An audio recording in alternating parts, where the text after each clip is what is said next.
I would gladly give over the microphone to Lisa Herzog from the Rijksuniversiteit in Groningen, but also part of the Democratizing Work Network to kick us off for the day. Enjoy.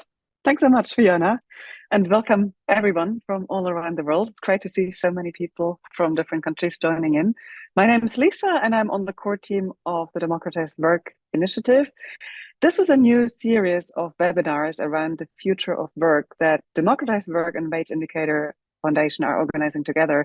Democratized Work is a global initiative attempting to foster worker-centered transitions in social and economic systems, guided by three principles: democratize work, decommodify work, and decarbonize the economy. We are a global network led by 13 female scholars with the aim to change the status quo and to bridge the gap between research and society. Wage Indicator Foundation, with whom we have partnered up for the series, is a global independent nonprofit organization which, since the beginning of its work in 2000, has grown to a worldwide organization that collects, analyzes, and shares information on wages, minimum wages, living wages, labor law, gig and platform work, and collective agreement, with a mission to ensure more labor market transparency for workers, employers, and policymakers worldwide, advocating that all workers earn a fair wage under good conditions. So, as you can already see, there are lots of overlaps between these two organizations and their goals. We share the same values of making work better, but not in an economic sense, but from the perspective of workers of all kinds and in all places. And we are both global initiatives who are interested in bringing together global perspectives with a commitment to learn from each other. That's why we've paired up. And each webinar in the series will have a topic of relevance for the contemporary discussion about work, with 2 or 3 speakers who could give long lectures, but we've asked them to actually give pretty short input, so there will be time for discussion. And so we're looking forward to engaging with all of you. Today's topic is the way in which labor and the notion of value creation are still haunted by Western notions of what work is, what value is, based on theories and imaginaries that have been influenced by colonial practices and that exploit natural resources and human labor in many countries, but particularly in formerly colonized countries. And the question that we want to ask is how work and value creation can be reconceptualized in ways that avoid all these implicit assumptions and allow the flourishing of workers and the environment alike. So how can colonial work practices be made visible and overcome? And what does it mean for imagining the future of work in former colonies and beyond in a decolonial perspective? And we have 2 great speakers for this. I'm very happy that they both agreed to give us input. The first is Flavia Maximo, who's a labor law expert from Brazil. She's a professor of labor law at the Federal University of Ouro Preto in Brazil, researching decolonial feminism and other dissident epistemologies in labor law. And in addition, she also analyzes hybrid forms of workers' political struggles, and she's one of my co-conspirators on the Democratized Work Initiative. Janet Wondia is a strategy and business transformation enthusiast with experience in operations, finance, business strategy, project management, and gender inclusion. She has experience in global, where she participated in finance and expansion in Kenya, Uganda, Ghana, and Nigeria, and also as a consultant at KPMG. And she's currently part of the Job Tech Alliance, where she is the gender and job tech lead. And she works with job tech platforms to ensure that their platforms create jobs and improve livelihoods for young women. We'll have the 2 presentations first, and then we'll engage with the 2 speakers. We'll ask them to engage with each other, but also with all of you.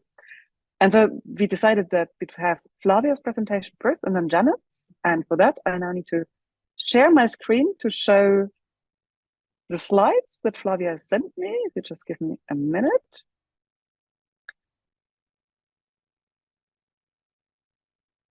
Can people see the slides now?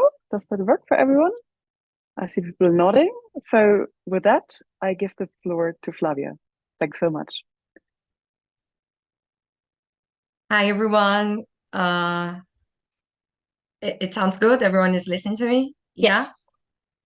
So, hi, everyone. I would like to thank Lisa for organizing this talk, Wage Indicator Foundation. It's a pleasure to be here, sharing this space with Janet and with all of you that are here today. It's great to see like this diversity and a lot of people that are interested in decoloniality. Well, I want to start this conversation talking about secrets. I want to talk about the unsaid on work regulation and value. The unwritten part of it. I want to talk about labor law epistemic secrets. When we look at the facts, the existence of races, sexes in the world of work is not much a secret anymore. But there is something beyond a factual description of oppression. The secrets I want to talk about here today, they are not just factual. They are epistemic secrets. Secrets that hide that coloniality, race, gender, and sexuality are in the ways of producing, being, and knowing work regulation and value. These are not just secondary phenomena.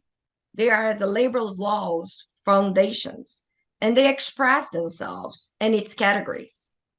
Unveiling these secrets opens the door to rethink labor law itself for understanding how hierarchies of value, life, and knowledge are drawn and reproduced. Talk about these secrets is always a difficult wager because it involves reviewing categories that brought us here to this commonplace. It involves revealing what we do not want to show. So I'll tell a little secret about myself. When I was still a student in Brazil, I hated studying law. I just found myself in the counter-hegemonic perspective of labor law. The political praxis won me over. At these labor law lessons, I learned that the employment relationship was a consequence of major collective actions that took place in the Industrial Revolution. As a result, the employment relationship was our great achievement against capitalist exploitation. However, at the same time that I was listening to this labor law lesson, I looked out the window and I saw my working class. She didn't fit in this narrative. There were Black women babysitting white children, Black people cleaning the streets, and Black women cooking and selling cakes for white students. And when the white students came back home, there was a Black maid to clean the house, to wash the clothes, to cook, to do the dirty work. This scenario is showing me that there is an immense fracture between the labor law epistemology taught to us in class based on the employment relationship, which is mostly occupied by white men, and labor relations praxis in Brazil, but also in several countries from the global south. Was it a coincidence or a project of power? Is that a secret? Labor law insisted in keeping its secrets from us. Its subject appears with no race, gender, sexuality, or location in any relation of power. But we need to reveal the secrets, raising some questions regarding work, regulation, and value, because we want a feature that is radically opposed to the one that is being designed in the world of work. So these are questions that have always bothered us, researchers from the global south, such as, what kind of work did labor law aim to protect? What kind of life does it shelter? Which livelihoods did labor law choose to prioritize? Who is the epistemic subject of labor law? In other words, what lives matter for labor law? This approach will come to the uncomfortable conclusion that the employment relationship, the standard category of labor law, is marked by coloniality. And with that, the question will be how to decolonize labor law. The starting point, however, is much more general. The formal end of the colonial world did not put an end to the power complex created in colonization. This is what the Peruvian sociologist Aníbal Quijano calls coloniality of power. The continuity of colonial domination forms beyond the formal end of colonialism itself. This Eurocentric work pattern control various forms of social existence, including social classification of labor, gender, race, land, value, and knowledge production. Eurocentrism does not refer to all Western European cognitive history, but to a specific form of rationality that became worldwide hegemonic, rejecting all other non-European forms of knowledge, deemed them naive, irrational, or uncivilized. So when we're talking about decolonizing knowledge, including value creation work, we're not proposing the simple destruction of all European categories in another totalitarian perspective of knowledge. Decolonial thinking proposed a project of detachment from Eurocentric knowledge to make space for epistemic pluralism. So following Eurocentrism during the colonization, the white European man defined himself as the epistemic subject of knowledge and humanity in opposition to other living beings that did not have his characteristics, which were confined in the category of colonized. Coloniality of power was based on the social classification of the world's population around the idea of race, in a phenotype conception associated with the skin color and features, which does not have a known history before Latin America's colonization. Therefore, indigenous people were confined in servitude, blacks were enslaved, the Spanish and Portuguese men, as dominant white race, could occupy positions of power and receive wages. White European women were deemed sexually passive and physically fragile, confined in the domestic sphere, while non-white women were defined as sexual objects, but also strong enough to extend any kind of work, not only the domestic one. So only European white men could perform free work. This means that in the colonization of Latin America, there was an exclusive association of male whiteness with free work, with wages, with the standard of humanity, and this on so many levels remains still today. The creation of a geopolitical race identity allowed that the control of a specific form of labor could be at the same time the control of a group of people and also their knowledge production. In this sense, there was a coloniality of being, which imposes an anti-human ontological place for non-white people, women, and other living species. Hence, coloniality is not just an economic model, it's a civilizing paradigm, which is based on land expropriation, races, and gendered exploitation, but at the same time, it hides its dependence on nature, on non-white work, as well on forms of reproductive labor by denying their value. Therefore, despite being a subaltern achievement, labor law reproducing coloniality granted central visibility to one form of exploitation, the standard employment relationship. With this, Eurocentric labor sociality became the world's typical work. Aside from ignoring the work of care and social reproduction carried out primarily by women, this Eurocentric approach also excludes other forms of work, livelihoods, and land-based subsistence labor pursued by non-white people from the global south or settler colonial spaces, which today continue to be considered as local, marginal, or with low or non-economic value. The separation of work that generates market value over that which generates life is a racial colonial capitalist abstraction. This legal coloniality consigned those involved in reproductive work, informal activities, and land-based livelihoods to the epistemic category of nature or anti-humanity, and therefore without value. The decolonial perspective, together with feminist and environmental approaches, opens up the possibility of truly political discourse about how value is to be understood.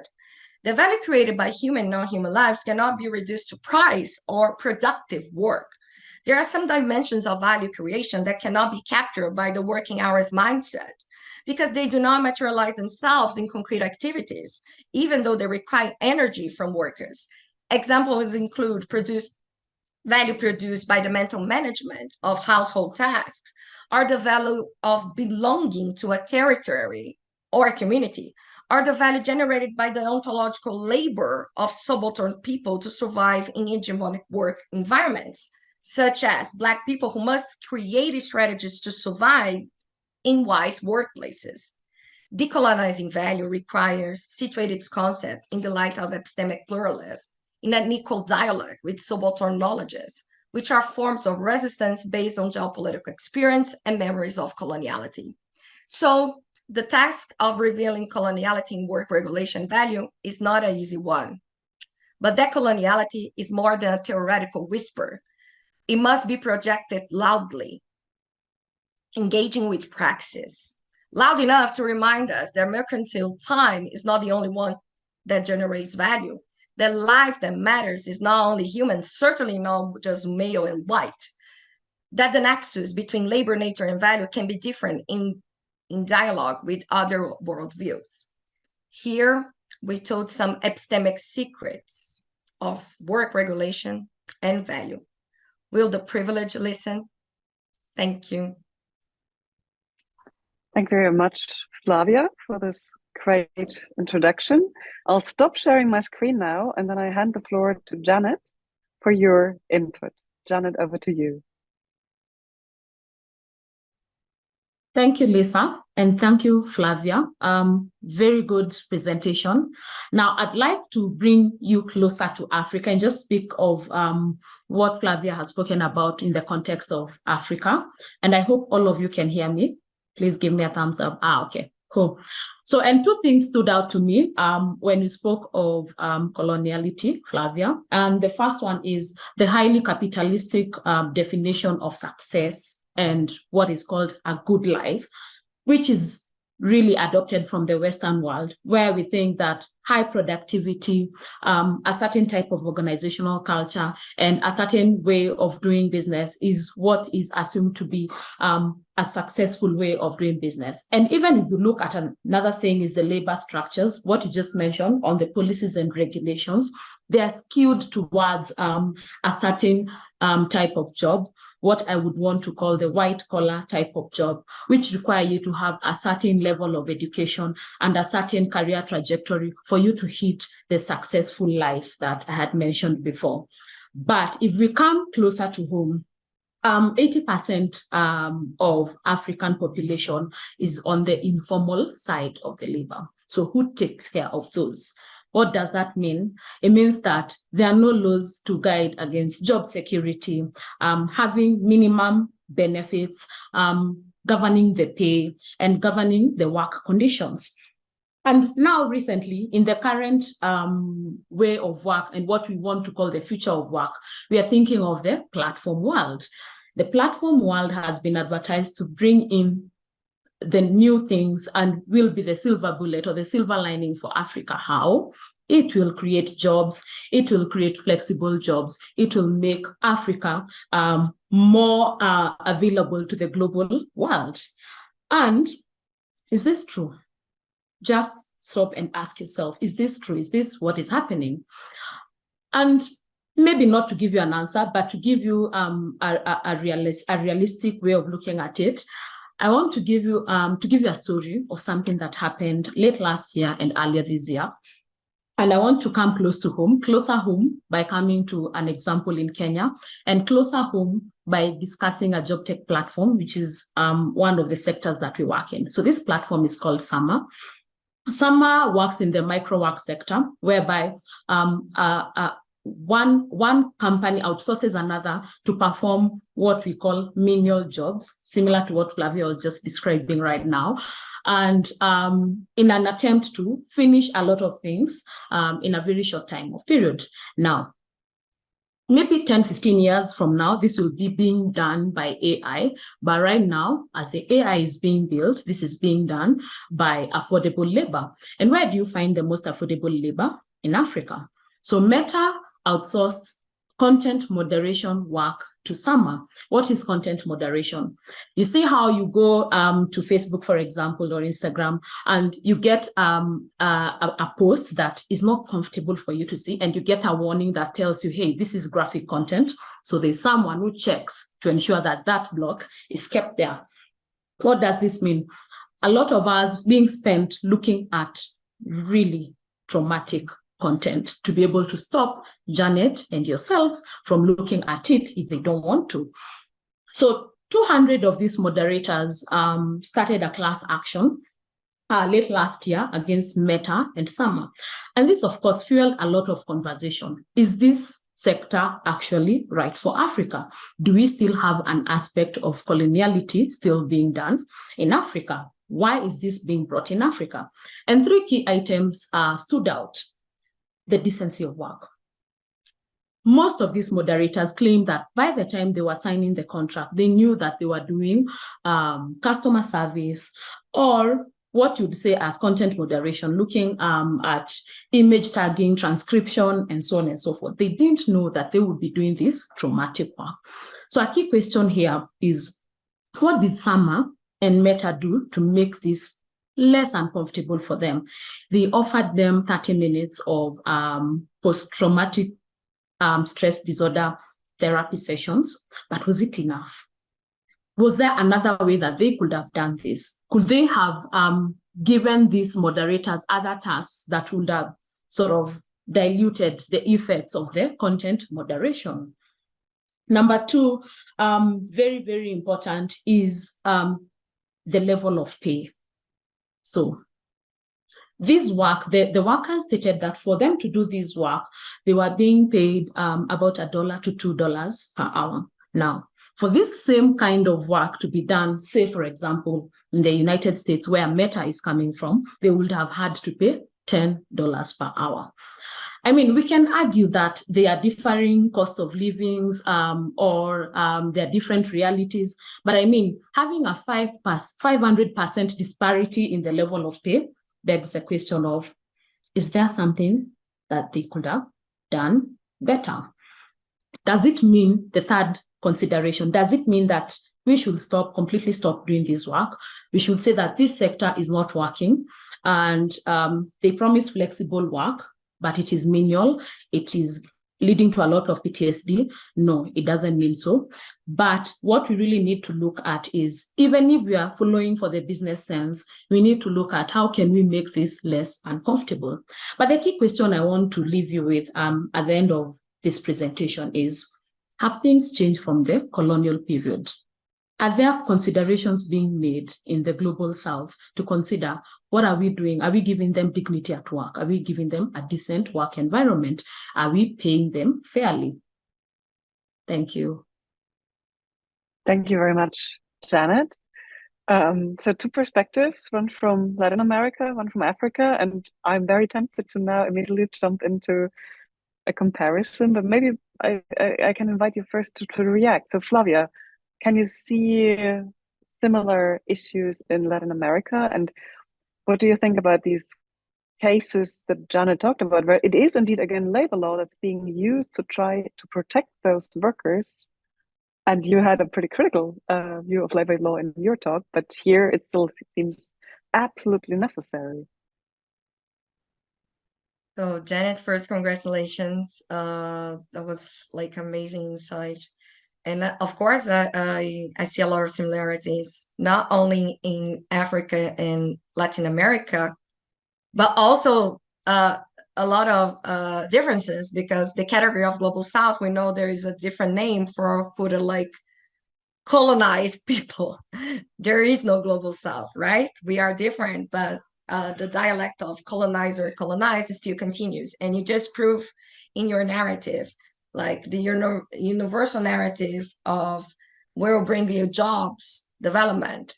And like you said, like in the end of our presentation, this narrative maintained the same circuit of colonial to metropolis. So we're still like sending resources and value to this metropolis, and they control all the knowledge production and all the laws. So of course, labor law is very important to,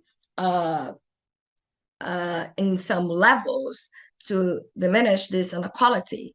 But labor law also has an important role for maintaining this coloniality, because if the standard category is based on one type of exploitation, disregarding expropriation and other forms of labor, maintaining the same racial and sexual division of labor, that means that there is a coloniality and epistemic theory of labor law itself.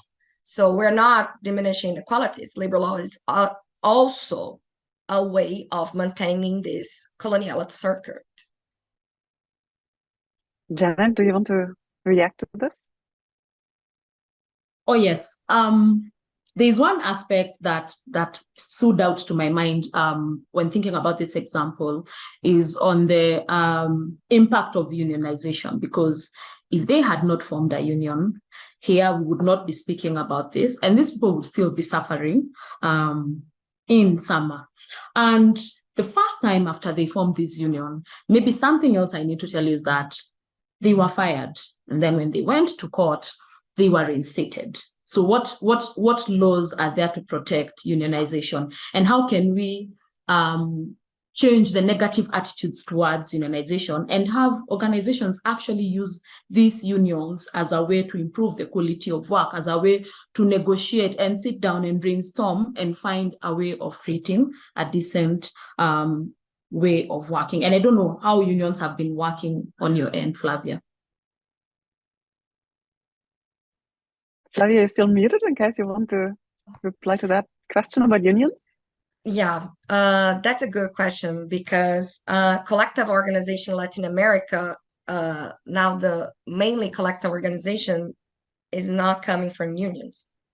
It's coming from hybrid social movements and labor movements that are actually outside the labor law structure, because the unions, I'm not going to say all of them, but from my perspective in Brazil, they were captured by the perspective of the employer. So, of course, there are some that are resistant, but there are some that are pretty well with this colonial structure.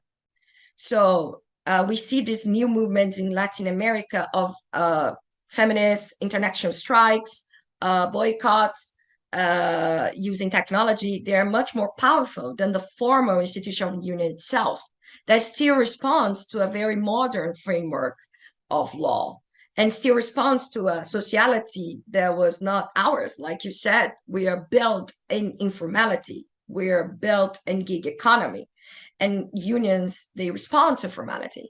So I think we're trying to fight with the unions, but we're also trying to figure out other forms of collective organization.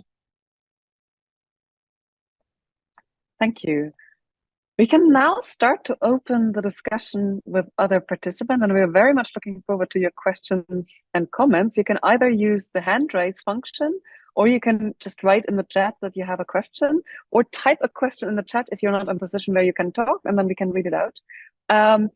While we're waiting for questions to come up, I want to ask another question, because I know that both of you care a lot about this, namely the gender question. And it came up in your talks, but sort of implicitly. So maybe you could be a bit more explicit about the role that gender plays in these issues, or to put it a bit pointedly, what difference does it make whether the work in these contexts is done by men or women? And I'm not saying this in order to hold up old dichotomies, but just as social categories, as you can imagine. Jenny, do you want to start maybe, and then Flavia? Yeah, I can start on this. Interesting thing is that if you think about the history, pre-colonial period, we had matriarchal kind of societies in Africa. Well, we did not have matriarchal nations, but we did have small tribes that were matriarchal in nature, and no one really thought of patriarchy. But post-colonialization and post-religiosity, we found a lot of patriarchy happening.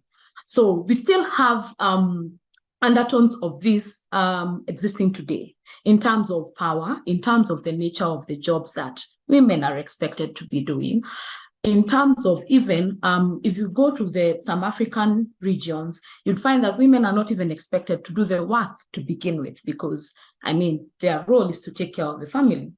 One tribe in Kenya, for example, normally sees women as part of the children. And so there's a lot to be done in terms of ensuring that we empower women and include them in the future of work. Now, if I were to come close to what I work with in the platform world, how can job tech platforms help to include more women?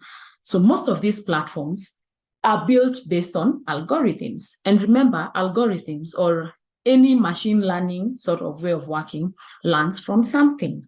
And what does that mean? It learns from the current disparities or biasness that we have in the society. So what we need to do when considering on the working mechanism of the platforms or the kind of users or stakeholders that the platform touches, we need to manually or really be intentional about thinking about how to include all stakeholders. So for instance, looking at platform design, is it designed in a way that it attracts women?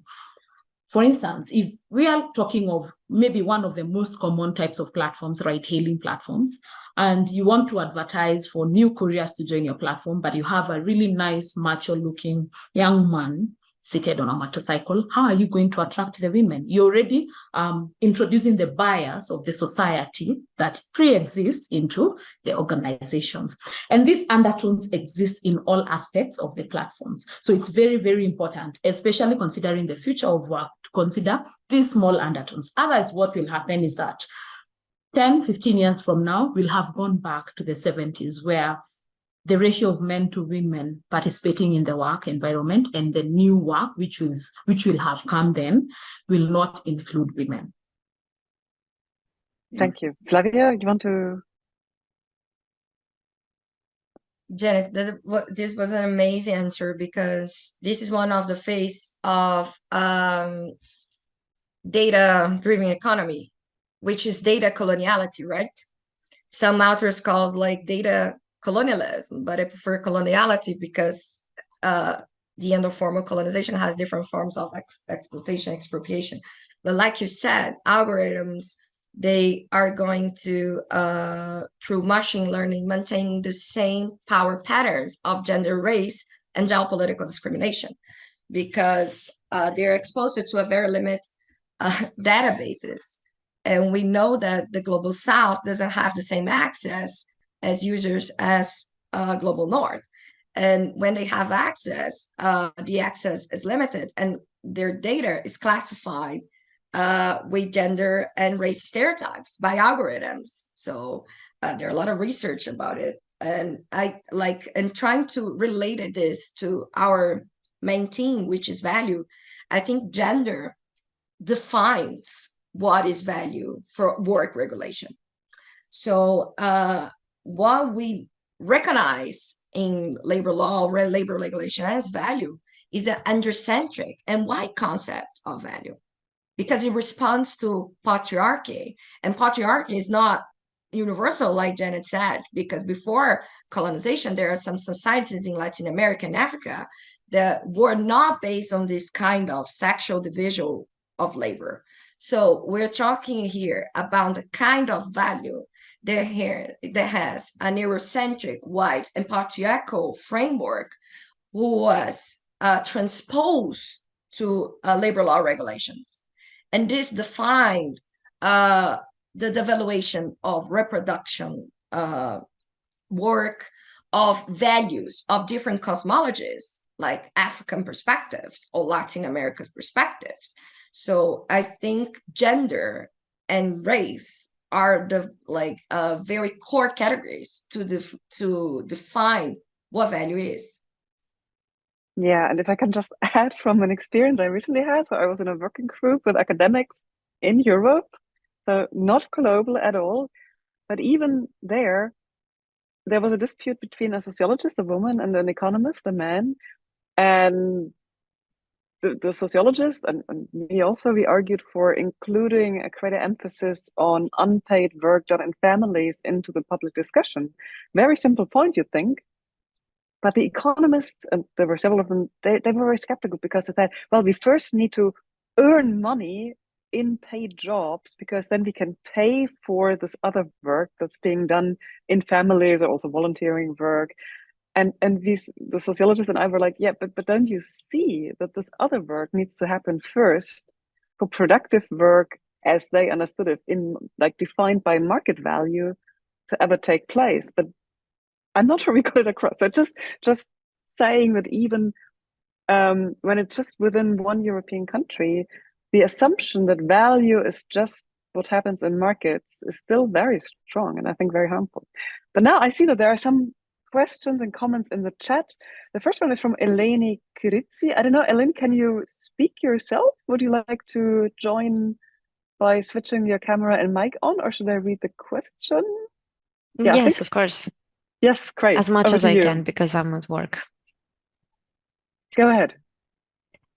So I was thinking that in Greece, there is also this case of crypto colonialism, which happens when foreign companies come here and they establish some branches here, and they hire Greek people to do the dirty work, basically. And the managerial levels are all taken up by Germans or British or whoever is the company belongs to. And in this case, I just think that this turns us into the landscape is completely changed when that happens. There are no unions anymore like they used to. And people are afraid to even look up the law and their rights. And this is something that I believe is very linked to the Americanization of the culture. Like, we feel good to work for a big corporation, even though we don't actually see any benefits in payment or in any other form. Thank you, Eleni. Flavia or Janet, do you want to react? Or should we collect a few comments and questions maybe? Let's do that then. I see Shantanu also. Shantanu Kishwar, you are here as well. Do you want to speak as well? Hi. So I have a couple of questions and both of them are long, so feel free to pause me at any time and address them. But I'll actually pose my second question first, because so I'm from India, where there is a big discussion about low female labor participation rates in that, and especially as India has gotten richer, our labor force participation for women has gone down. And in affluent households, it's that because women don't need to work to contribute to the household financially, they shouldn't work. Now, that by most sort of social, like economists, sociologists, etc., talk about that, like say that is hindering equality, equality for women. It's limiting them and what they can or should do. But conservative groups actually turn it on its head, and they say that the very idea of women should, again, quote unquote, be in the household, and the idea that we should be trying to boost labor force participation is a very Western way of looking at things. That it is inherently a colonial mindset that gets us to look at that. That feels like a very warped, repressive, like it's finding a warped justification for it. But when you talk about something like decolonizing, the economy and the way that you're looking at labor markets, how would you square these ideas in your mind? That is indeed a complicated constellation. Thank you, Shantanu. Now I hand over to Janet and Flavia again. Who of you wants to go first? Flavia, maybe you this time? Janet, do you want that I go first? Yeah? Okay. So the second question is a big one.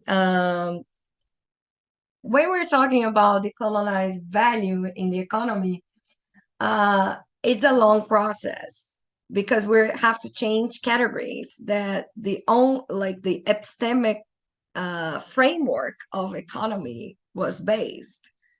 And then that's not going to be solved in a short term.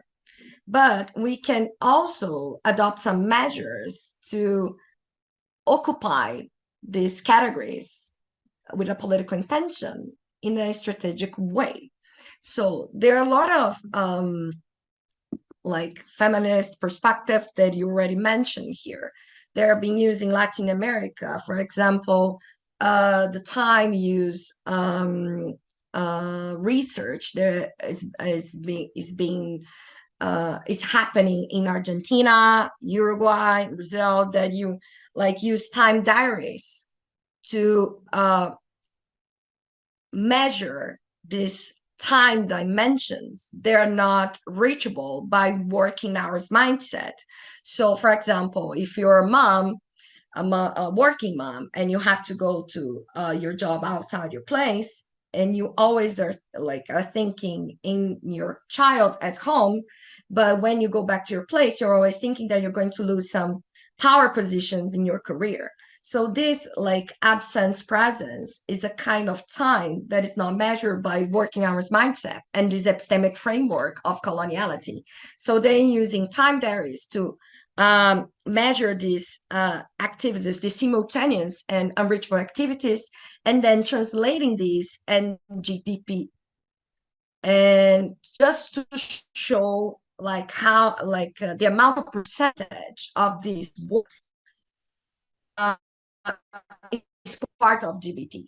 Just also in a way to show that reproductive work is not an input of productive work. Actually, it sustains productive work.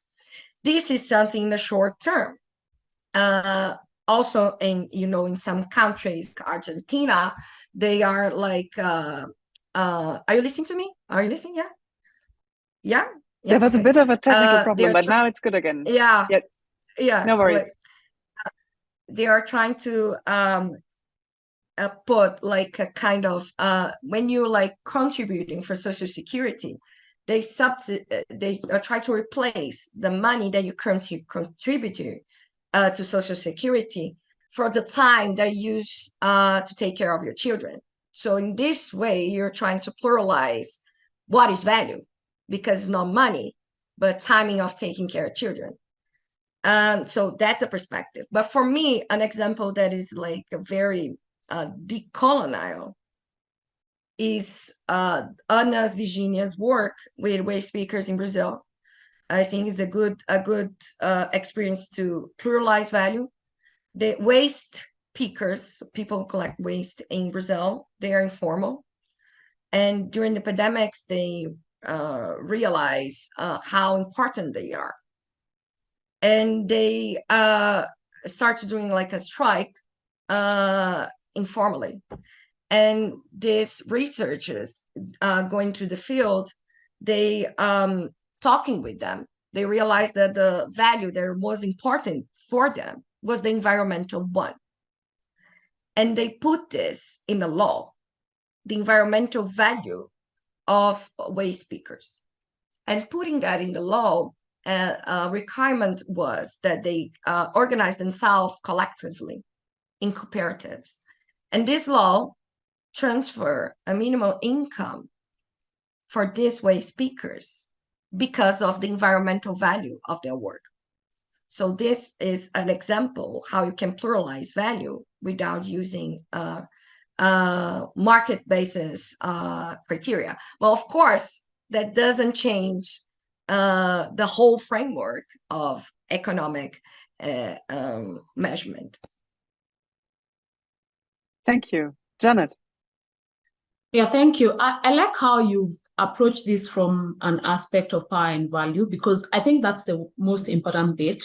It's not what's not too important is whether they are working from home, doing the unpaid care work, or going to an office. But what is the level of power at home? Are the women able to make decisions? Are they able to do something as simple as make purchase decisions, like think of buying a house? Are they able to contribute if they are not going to work and earning this money? Are they able to be part, feel even how they feel? Do they feel like they're part of the decision-making process? And I think by them having power, even if they're staying at home, they will see that there is value in what they are contributing. It will be just like a division of work. And another way to look at it is if women decide, say, for instance, the ones who are working, if they decide to stay at home, are they being compensated for this, as she mentioned, with Social Security? Now, for some economies, like African economies, we are not yet in a place where Social Security will be able to afford to pay you. But let me start from these corporations that we are working for, like the multinational corporations. Are they compensating the women fairly? What if there's something wrong, or there's a sort of reason why the woman has to stay longer at home? What does that mean for her job? And that still zeroes down to the aspect of power. If she stays at home, what does it mean for the woman in terms of making decisions for the home and making decisions for the family that we have here? And I think that's a better way of approaching it, as opposed to approaching it from the terms of the value or monetary value that they're bringing home. Thank you. So we are already now moving into questions of what could change. And one big thing, which Eleni's contribution also emphasized, is cultural change of what we see as value. I now want to ask Paolo Borghi. Paolo, are you here and can speak in person, or should I read your question? I don't see him, so I will read the... Oh, I'm so sorry for interrupting you. After you're done, I just have a follow-up, but after this question, yes, then it's okay. Yes, we can get back to this, but let me now read Paolo Borghi's question. And he writes, studies on digital, in parentheses, labor platforms have clearly demonstrated expropriation and exploitation effects on platforms' business models. How can we hope platforms behave differently in the global south? In other words, how can we be enthusiastic of their expansion?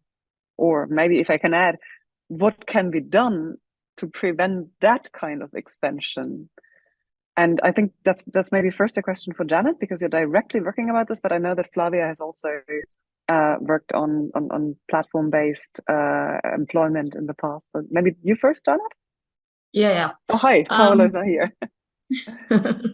Very, very, very interesting questions here. And I want to start by saying, I would walk away from trying to bulk up all the platforms and assuming that all of them are exploiting people in the global south, or they're exploiting their workers. And I would really look at it from the sense of, what is their business structure? What are their practices? What are they trying to achieve? And what is not stopping them from the bad practices?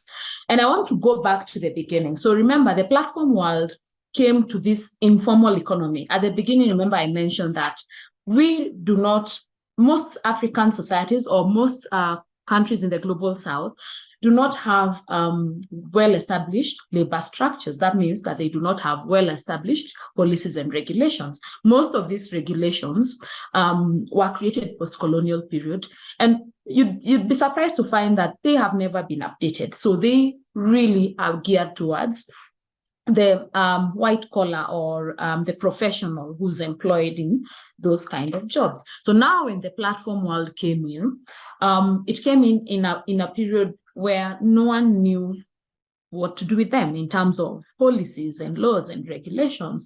And the platform world grew so fast, especially in Africa, that the government or the policymakers did not have enough time to quickly catch up. And now they're actually playing catch up to the growth of the platform world. So what does this mean? It means that people will be able to act within the gray areas. They'll be able to push the limit a little bit, because really they're not breaking the law.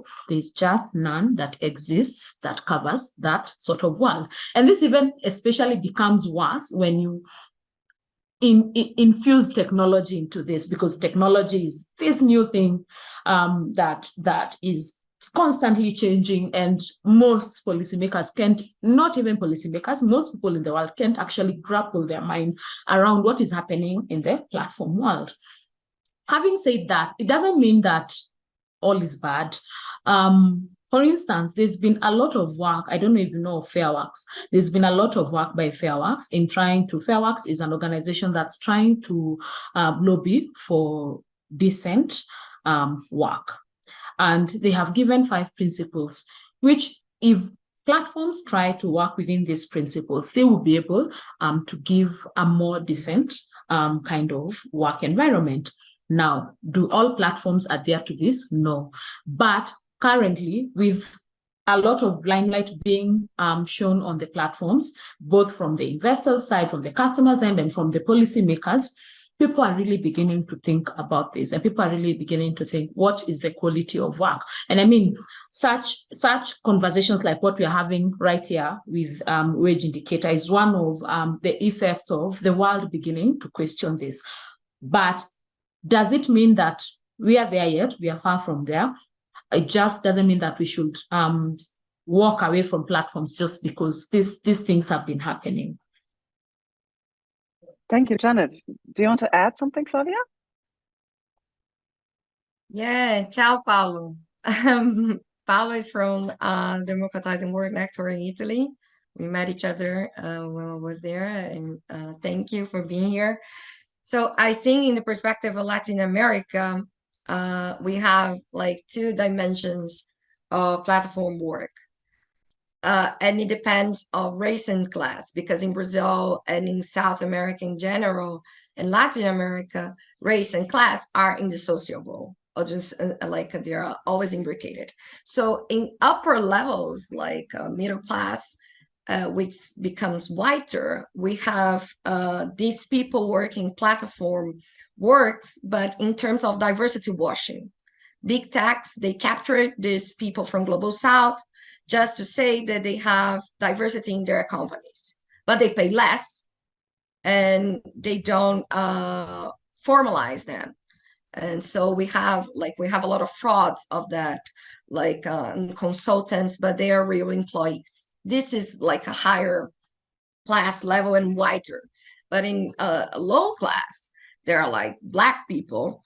We're talking about informality and very precarious kinds of work. So we're talking about riders, we're talking about clicking farms, and in this level of platform works, we're talking about people that don't have conditions to survive, and how they are trying to resist.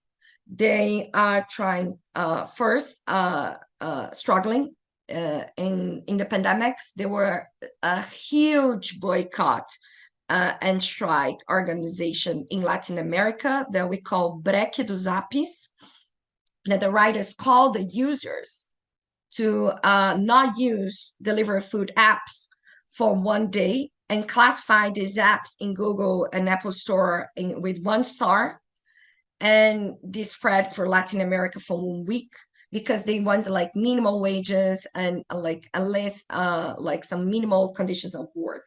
This was massive. And also we were trying to move in decolonial methods, listen to the workers and work with them, not speaking for them, how they want to organize themselves. So for example, at my university, we are doing field work with platform workers, writers of delivery apps, trying to build with them an algorithm, an app that they control as a cooperative. So that is other form of resistance, like use theory, connect to praxis. Thank you so much. Paolo, do you want to briefly react? No, thank you. Just to say thank you to both. It's a big issue. So sorry, my question is about a big issue. But I think I collected new information and ideas. Thank you very much. Thank you. Maybe we can go back to Shantanu then, and then also Fiona.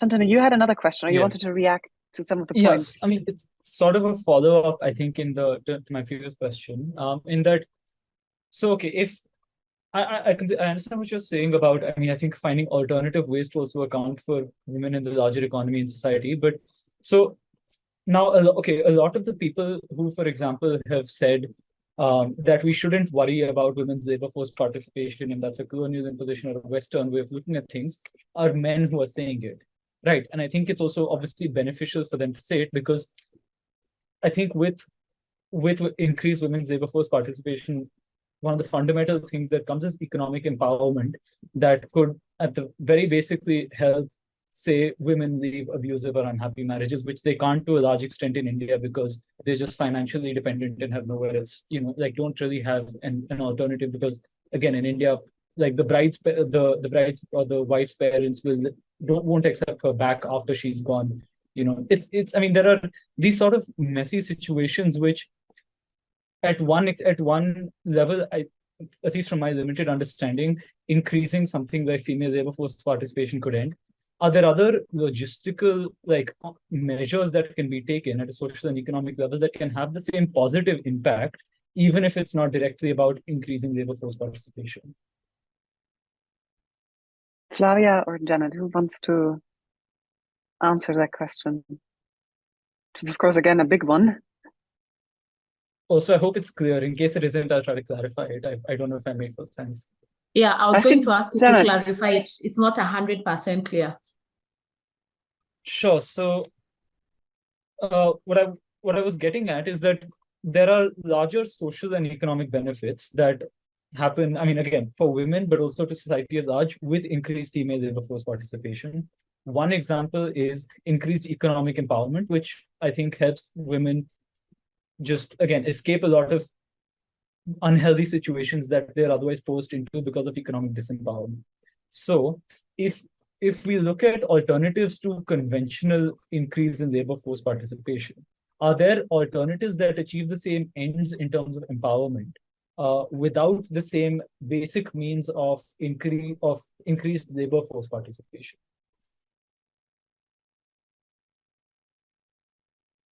Janet, do you want to respond? Yeah, an interesting question of trying to increase. I'm just trying to, think through it. Trying to increase the level of empowerment for women without thinking of labor participation.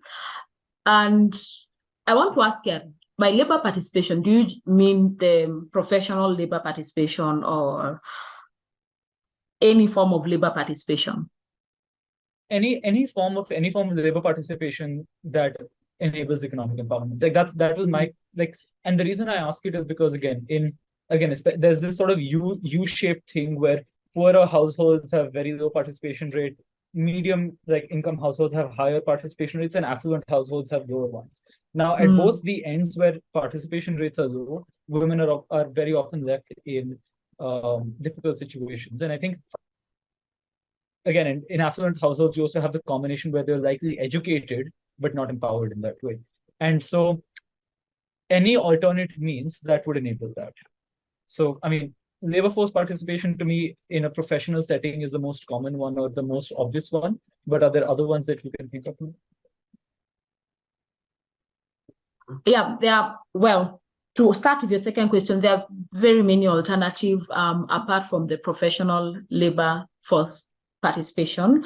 And if you think of it in terms of, even as they stay at home, if they decided to stay at home, they could do their own small business there. And women are very good at social commerce and really sell their services or products to their society, the people who are close to them.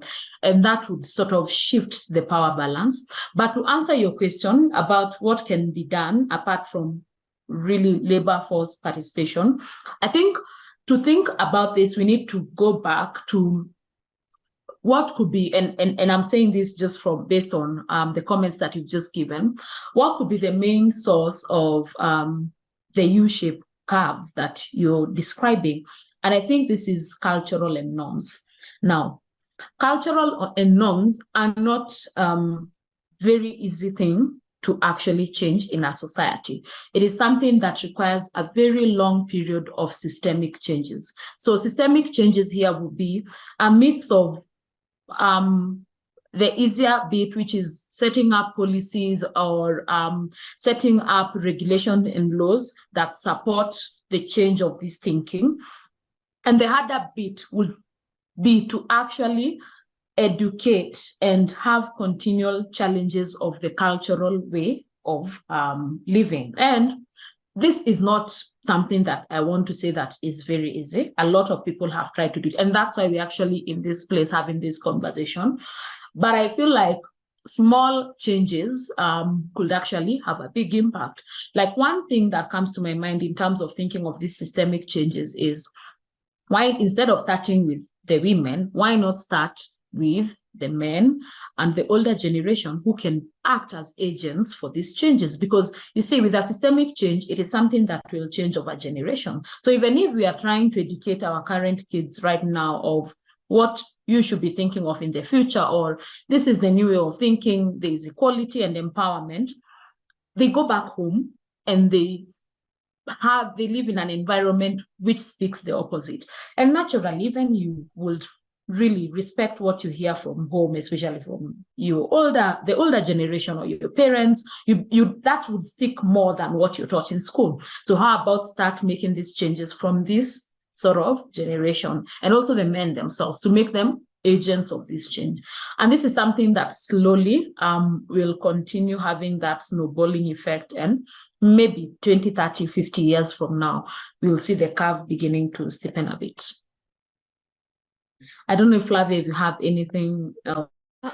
I completely agree with you, because we are still in this mindset that market value is the only one which matters. We only think about economic empowerment. What is empowerment is always like also another word that was captured by capitalists to do diversity washing, right? So of course the economic redistribution is important, and we have experience in Latin America with Bolsa Familia. There is like income transfer from women, poor women, usually Black, who have kids, and to trying to give some autonomy to these people to develop their capabilities. Could be, of course, getting another kind of work outside the reproductive sphere, but it can be also go to a university, like changing this pattern that these people are always serving white people. So I also would add knowledge production. The kind of knowledge production that were still based in, I'm not talking only about universities, I'm talking about ILO, I'm talking about UN, I'm talking about companies. They are still in the same knowledge paradigm, which is white and undercentric and focus on global north issues. So how change a knowledge paradigm? First, changing research methods. We cannot do research without going in the field anymore. Like we are talking about work without having contact with workers themselves. And sometimes, like I see like labor lawyers saying, we have to recognize employment relationship for these platform workers. And these platform workers, they don't want that. They want a different kind of recognition. So we have to situate knowledge regarding to local necessities. There is not a universal answer for like gender, race, and class problems. So we have to go in the field to see what they need to find the best answer. And this is knowledge production. And also at universities, when I remember what kind of law I studied was German and Italian law. I learned about Industrial Revolution. I didn't learn about strikes that were done by slavery people. So this is also a kind of epistemic violence that gives us the impression that we cannot having like a political consciousness to do theory, only being studied cases, I guess. So I think affirmative actions in universities in Brazil were a very good example how to change this knowledge production. Of course, that this is not enough, but it is the beginning. Thank you. And apologies for having been disconnected for a couple of minutes. My internet connection failed me. Fiona, you also wanted to ask a question. Thanks a lot. Not per se a question, but more of reflection, because the discussion reminds me a lot of a very recent podcast that we did with James Ferrer, which is a guy an old white dude, but an Uber driver in the UK who sued Uber for a couple of million pounds. And he talked in his talk very much about that there's not two powers anymore in terms of the labor force and the employer, but also data in the mix. And Flavia, you just spoke about knowledge production, but also who holds the knowledge and how much knowledge is power, obviously, and data is also power. And he reflects on how, especially when we talk about labor platform or digital labor platforms, the company says they don't take any responsibility for those that use their platform to work. But at the same time, they do have all of the personal data, both from the users as well as from the workers who use the platform. And that creates such a huge power imbalance as such that those workers that use the platform, whether or not it's regulated or all of those discussions, makes it even more difficult and creates these issues that Paula also shared. And so I was just thinking in terms of the discussion about decolonizing work, and also thinking about the value creation. How can we put data into this mix, because it is a very important piece, and also who owns the data and who has access to it, right? Thank you. That is indeed a big question. Janet, you want to go first, or Flavia? Janet? I can go first if Janet Okay, wants. then I don't know, Janet, what do you prefer? I don't. Flavia, why don't You can start go this time? first. Yeah. So, Fiona, thanks for the question. This is a big question. When we start like studying laws of data, we're going to see that the whole framework of these laws are for giving more power to data protection of these companies. Like the data laws are not designed to provide social rights. They're provided in a kind of private protection of data. So this, in the framework of labor law, it's a difficult problem, because, for example, to show that the algorithm of Uber, like you said the example, it's actually a manager that is like controlling each aspect of these riders' work, we don't have access. So we try, for example, in labor courts in Brazil, using a lot of the Isabelle Ferreira's theory, considering that these big techs have more influence in public policies in the economy than state institutions themselves.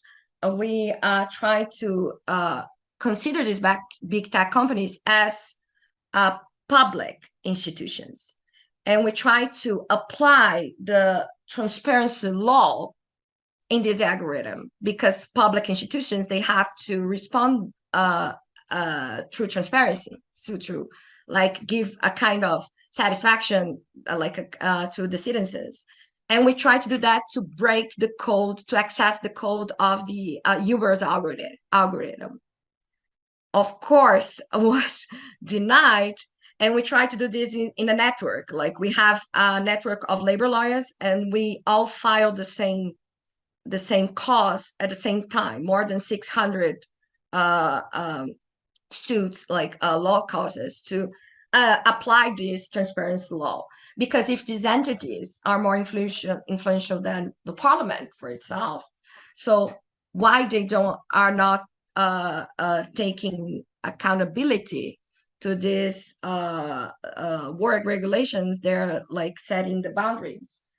And this is one thing, considering big techs as political entities. That is the thesis of Isabelle Ferreira of our like core group.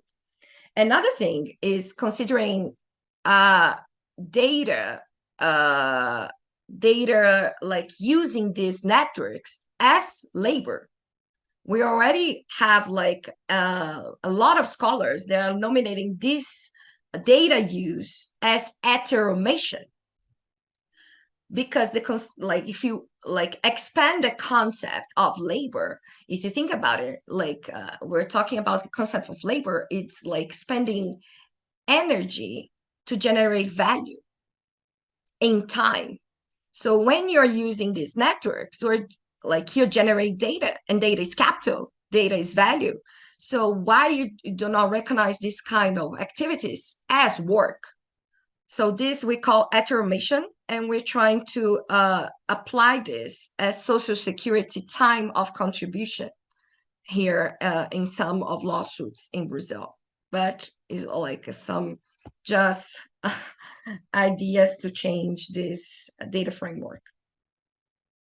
Thank you, Flavia. And I think what these examples show very nicely is that law can really be a very flexible tool, but at the moment it's still very often the tool of the big corporations and not the tool that labor lawyers together with workers can use for strengthening their voice.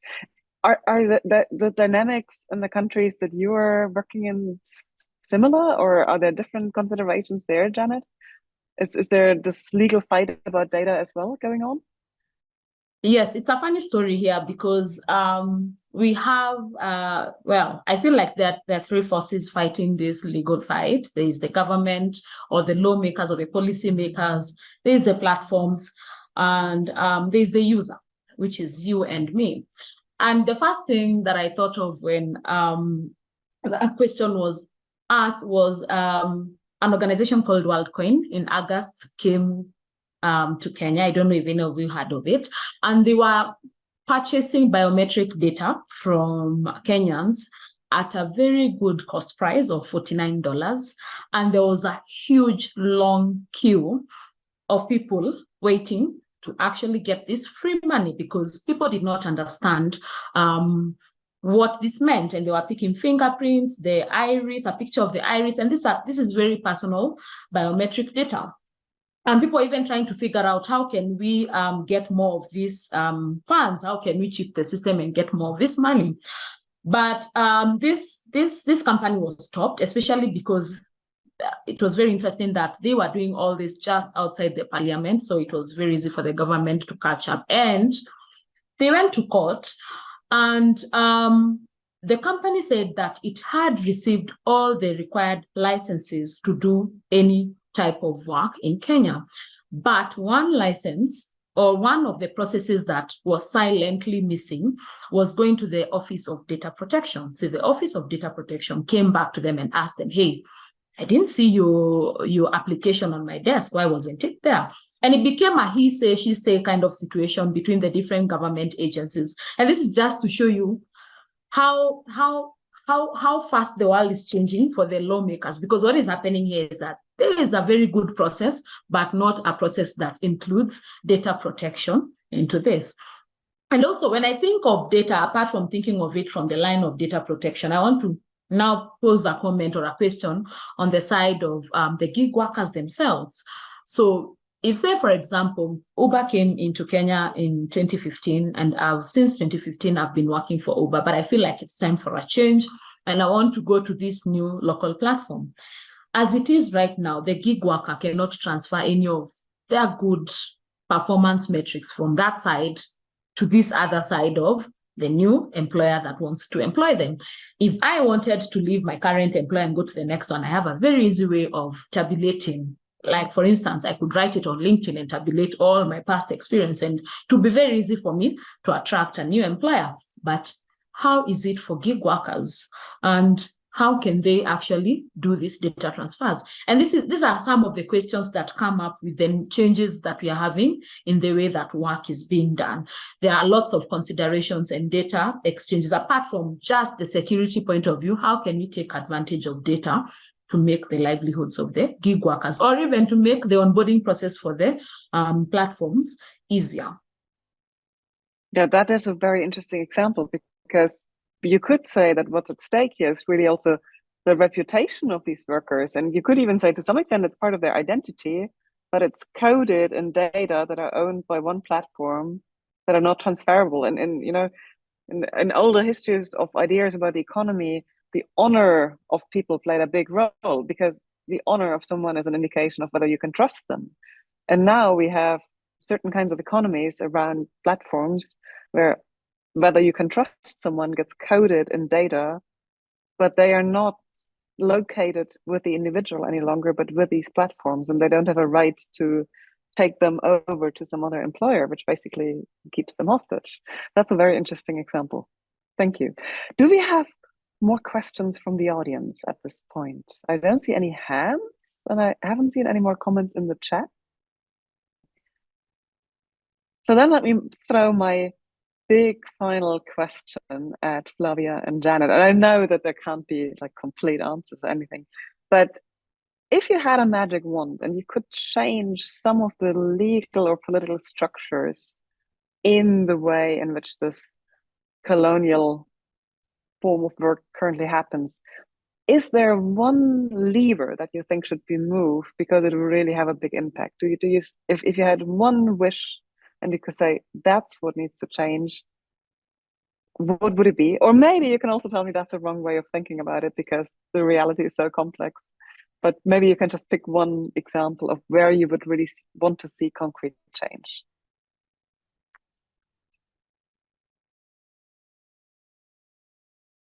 You're still muted. Flavia, do you want to Yes. go first? No, you can go first. Up to You you. need some more time to think about it.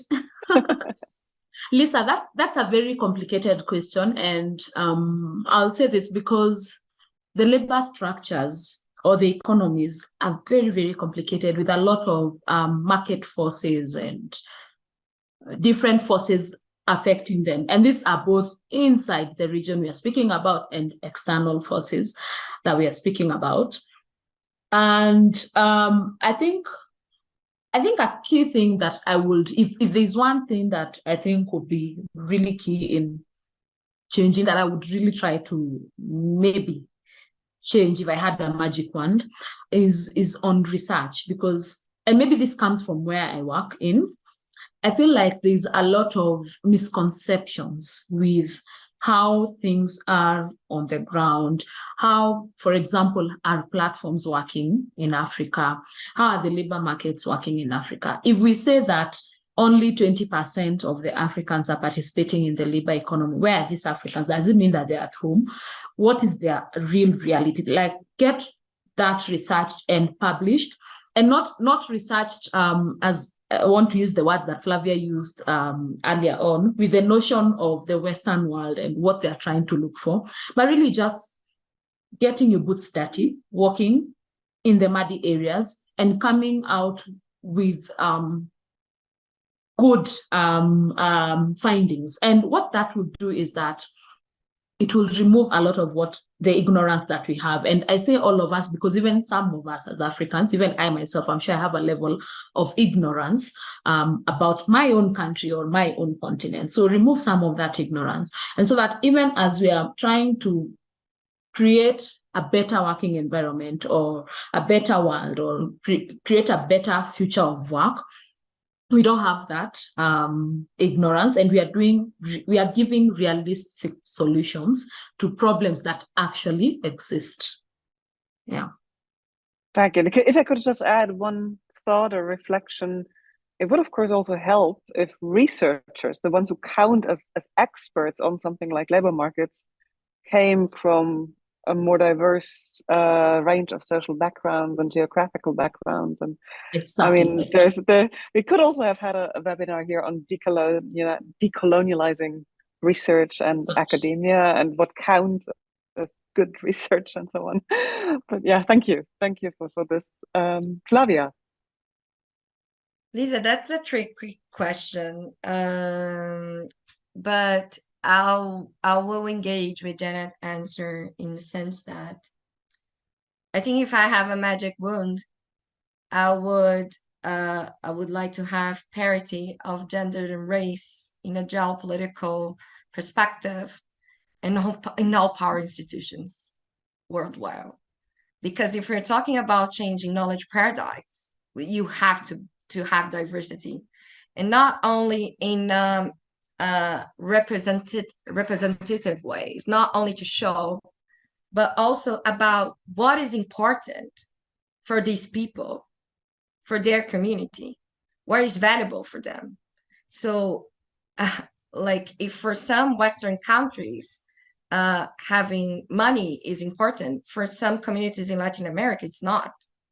So this is in the core of the labor rights, but also in human rights, like what we value as minimum, as legal. It's framed in only one knowledge paradigm. So I believe that putting diversity in these power positions will generate another kind of knowledge, but not just one, a plural knowledge. So I really believe that epistemic pluralism with epistemic responsibility is one way to fight this colonial background. And of course, that presupposes that in order to come into positions of power at the ILO or at, I don't know, Of course. You don't filter out everyone who maybe has a different skin color or different gender, but only shares the valuation systems and the reputation games that are being played that we currently see there. Let's be honest. Like Janet said, why do you guys think that I represent Brazil? Well, in the sense that you know more about Brazil than most but of like us do. I'm just saying that here I'm rated as white. I'm the upper class. I speak English, so I don't represent all the plural and diversity of knowledge of my country. That's the same thing like with Global South. So if these people, they're not in these power positions, they're not going to input their values, their knowledges, their conceptions of life in these institutions. And usually we grab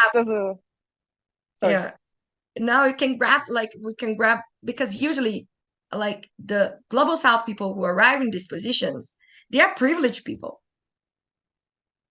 But you can act as a translator, I guess. And the question then is, are you willing to play that role? And you are. Not all of them are. Yeah, but usually complicated. It doesn't happen like this. It doesn't happen like that. But yeah, I think we have also share these values, but also in ILO, like and all this UN, it doesn't represent what we think is what is labor, what is value. Thank you. We now got some more comments and questions in the chat, so I think we can maybe go on for a few more minutes if that's fine with you. Michael Galvin, are you here in person and want to ask a question yourself, or should I read it out? No, you can do it for me, Lisa. Oh, thank you. Okay, I'll do it. So probably don't have to answer, but I'll still try to. Many of the problems described in this great discussion also seem to have spilled into the public services in the UK, where Michael worked. Is this surprising or maybe inevitable? And can it be combated by democratizing all work throughout the huge and complex NHS? Also not a small question, I guess. Janet or Flavia, do you want to start an answer, even though it may not be a complete one? I see you nodding, Janet. Do you want to? Our NHS is under the process of implosion right now with strikes in all sectors, and so it's a big issue.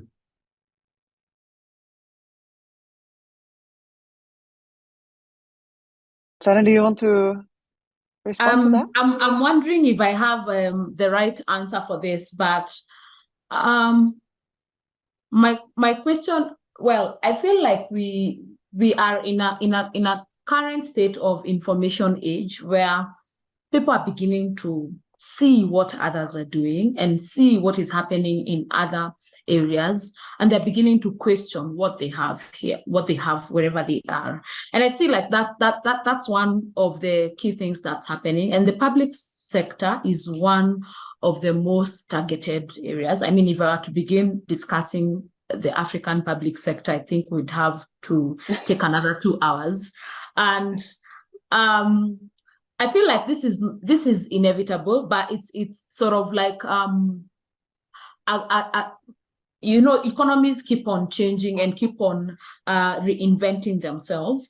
And I think we are at a point where, with the new age of work, with online work, with a lot of information being shared globally, with people rethinking how they do work, there's a lot of other things that are coming up that people are beginning to realize, wait a minute, that was not right. And maybe my normal is not right. Maybe I need a new normal. And from a very ignorant point of view, I'd want to say that this is what is happening. And can we stop this? I don't think so. I don't think it's something that we can stop. I think it is something that will keep on happening. As more people are becoming more empowered, resources are being more equally shared. And what will happen is that now people will start pushing the public offices to ensure that there is more equality in terms of resource sharing. And this is just as an effort of trying to ensure that everyone is empowered, because we all know one of the key sources of power is actually amassing a lot of resources. And this is what public services have been being able to successfully do in the past. Now people are really thinking about these things. People are learning about these things. People are seeing success stories about these things, and they want more, they want better. Well, I can't resist now to throw in just a bit of a slogan from the history of political thinking, which was probably just invented. But someone said, invent the printing press and democracy is inevitable, which is of course very simplistic because it took a couple of centuries. But sometimes I wonder whether we should also think that invent the internet and all its communicative structures and democratic work becomes inevitable.